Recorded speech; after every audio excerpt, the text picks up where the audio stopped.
بسم اللہ الرحمن الرحیم۔ اللہ تعالیٰ نے ہمیں جو کچھ بھی دیا ہے اس پر ہمیں دل سے شکر ادا کرنا چاہیے، اور اس کی نعمتوں کو استعمال کرنے کے بعد بھی اس پر بار بار شکر ادا کرتے رہنا چاہیے۔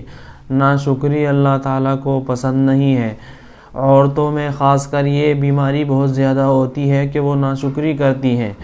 ناشکری کی وجہ سے ایک عورت کا کتنا نقصان ہوا، یہ میں آج آپ کو سنانے جا رہا ہوں۔ بخاری شریف میں حضرت اسماعیل علیہ السلام کا واقعہ موجود ہے کہ وہ جب جوان ہو گئے تو انہوں نے قبیلہ جرہم میں شادی کی۔ شادی کے کچھ دنوں کے بعد حضرت ابراہیم علیہ السلام ان کے گھر تشریف لے گئے، تو جا کر دیکھا حضرت اسماعیل علیہ السلام تو وہاں پر موجود نہیں ہے، ان کی بیوی موجود ہے۔ تو حضرت ابراہیم علیہ السلام نے ان سے پوچھا کیسے حالات ہیں، گھر میں گزر بسر صحیح چل رہا ہے؟ تو بیوی نے کہا کہ بہت ہی زیادہ فاقہ ہے، اور اتنا کھانے کو بھی نہیں ہے، گزر بسر کا بھی پورا نہیں ہوتا ہے۔ انہوں نے ناشکری کے الفاظ حضرت ابراہیم علیہ السلام کے سامنے کہے۔ حضرت ابراہیم علیہ السلام نے کہا جب تمہارے میاں آ جائیں تو ان سے میرا سلام کہنا، اور ان سے کہنا کہ اس چوکھٹ کو بدل دو۔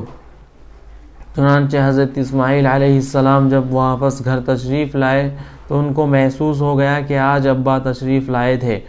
تو انہوں نے بیوی سے پوچھا کہ کیا آج ابا تشریف لائے تھے؟ انہوں نے کہا کہ ہاں، ایک بڑے میاں آئے تھے اور وہ یہ پوچھ رہے تھے گھر کا گزر بسر صحیح چل رہا ہے، کیسے حالات ہیں۔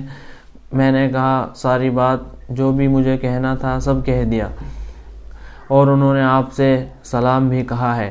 حضرت اسماعیل علیہ السلام نے ان کی بات سن کر کہا کہ وہ میرے ابا تھے، اور وہ یہ کہہ کر گئے ہیں کہ اس بیوی کو طلاق دے دو، کیونکہ اس نے اللہ کی نعمتوں کے اوپر نظر نہیں کی اور اللہ کی نعمتوں کی ناشکری کی، اس لیے یہ بیوی رکھنے کے قابل نہیں ہے۔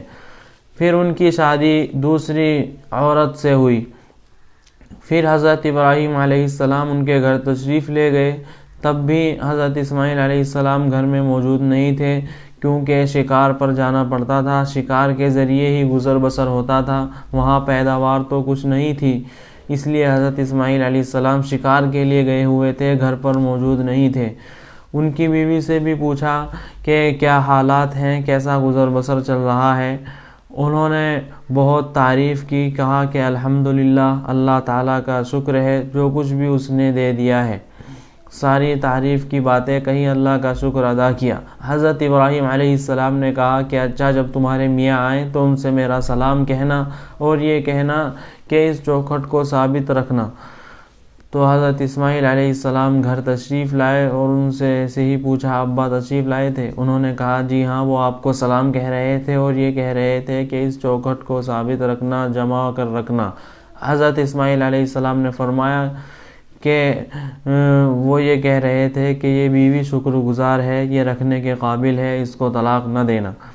تو آپ نے اندازہ لگا لیا ہوگا کہ ناشکری کتنی بری چیز ہے، اللہ تعالیٰ کو پسند نہیں ہے۔ اس ناشکری کی وجہ سے اس کو کتنا بڑا نقصان اٹھانا پڑا کہ حضرت اسماعیل علیہ السلام نے ان کو طلاق دے دی۔ اس لیے ہمیں جو بھی نعمتیں مل گئی ہیں ان پر اللہ کا ہر وقت شکر ادا کرنا چاہیے۔ اللہ تعالیٰ عمل کی توفیق عطا فرمائے۔